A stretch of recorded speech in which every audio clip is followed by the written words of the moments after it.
Maintenant, on va se parler du marché immobilier avec Audrey. Bonsoir Audrey. Bonsoir. Pourquoi parler du marché immobilier? Parce qu'il y a un chiffre qui a frappé l'imaginaire aujourd'hui, 1 million de dollars. À une certaine époque, quand on rêvait de maison à 1 million, c'était un château. Ouais. Désormais, c'est le prix moyen à Montréal. Quand même, ça frappe l'imaginaire. C'est pas la première fois qu'on l'atteint, le million de dollars à Montréal.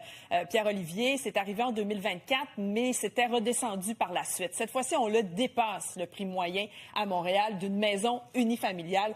Donc, vous le voyez, là, c'est plus de 1 million de dollars. Le prix médian, c'est 800 000 dollars. Ça veut dire qu'il y a 50 des maisons qui sont plus chères, 50 qui sont moins chères. Mais il y a des disparités, il faut faire attention. Ça, c'est le prix moyen sur l'île de Montréal. Le prix moyen, Montréal-Centre, on est à plus de 2 millions de dollars. Montréal-Nord et Pointe-Est de l'île, c'est là où les maisons sont encore les moins chères. Si jamais vous êtes à la recherche d'une maison, sachez-le. Prix moyen, 596 000 et 575 000.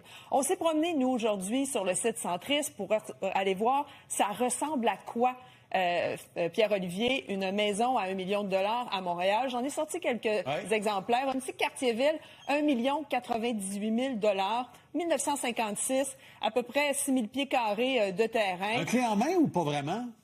Bien, il y aurait sûrement quelques rénovations à faire, évidemment, là, à certains endroits, parce que c'est ce qu'on dit souvent quand on paye 1 million de dollars. Ce sont des belles maisons, mais souvent, il faut rénover, il faut sortir le portefeuille pour pouvoir les mettre à niveau ou au goût du jour, à tout le moins. Villeray-Saint-Michel, parc extension. Il faudra aller voir à l'intérieur les photos, là, si ça vous plaît ou non. 1952, donc, 1700 pieds carrés, 1 98 000 dollars. Rivière-des-Prairies, Pointe-aux-Trembles, 1987, 950 000 dollars. Quand on disait tout à l'heure que c'était là où les maisons étaient les moins chères, quand même, c'est une augmentation, 1 million de dollars du prix Pierre-Olivier. C'est de 7 sur un an, 42 sur 5 ans.